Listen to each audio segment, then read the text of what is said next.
बहुत समय पहले की बात है। एक सुंदर और साहसी राज्य में राजकुमारी चंद्र किरण का जन्म हुआ। वो अपनी सुंदरता और बुद्धिमत्ता और दयालुता के लिए काफी प्रसिद्ध थी। उसके चेहरे पर एक अद्वितीय चमक थी, जैसे चांद की रोशनी हो। और उनकी आंखों में एक गहरी समझ भी थी, जो सभी को आकर्षक करती थी। उनका दिल भी उतना ही सुंदर था, जिससे सभी के लिए जगह थी। राजकुमारी चंद्रकिरण का जीवन एक सामान्य राजकुमारी ही जैसा था, लेकिन वो एक असाधारण कर्तव्य भावना और धार्मिकता की व्यक्ति थी। उनका दिल हमेशा ईश्वर की भक्ति और मानवता की सेवा में लगा रहता। वो अपने राज्य के गरीबों और दुखियों की मदद करती और राज्य के हर कोने में शांति और समृद्धि लाने की कोशिश करती रहती। एक दिन जब वो बगीचे में पूजा करने गई, तो उसने एक साधु को देखा जो ध्यान में मग्न था। वह साधु उसकी सुंदरता और उसकी आत्मा की शुद्धता से अभिभूत हुआ। उसने राजकुमारी को आशीर्वाद देते हुए कहा, तुम्हारी आत्मा इतनी पवित्र और इतनी उज्जवल है कि तुम अपने राज्य की जनता के लिए मार्गदर्शक बन सकती हो। लेकिन एक दिन तुम्हें प्रेम, त्याग और आध्यात्म की परीक्षा से गुजरना पड़ेगा। राजकुमारी चंद्रकिरण ने साधु के शब्दों को दिल से सुना और वो इस अद्वितीय यात्रा के लिए तैयार हो गई। उसकी परीक्षा तब तक आई जब एक दिन राज्य के एक वीर राजकुमार विक्रम को बहुत सुंदर और बलशाली था, उसकी जिंदगी में आया। और वो राजकुमार चंद्र किरण के गहरे प्रेम में पड़ गया।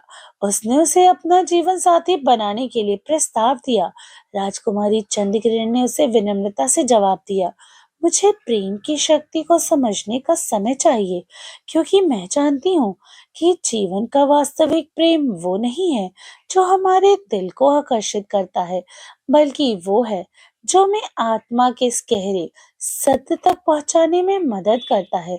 विक्रम ने राजकुमारी के शब्दों को समझा और अपने उसे अपना समय दिया। कई महीनों तक चंद्र किरण ने विक्रम के साथ मिलकर राज्य के विभिन्न कार्यों में भाग लिया।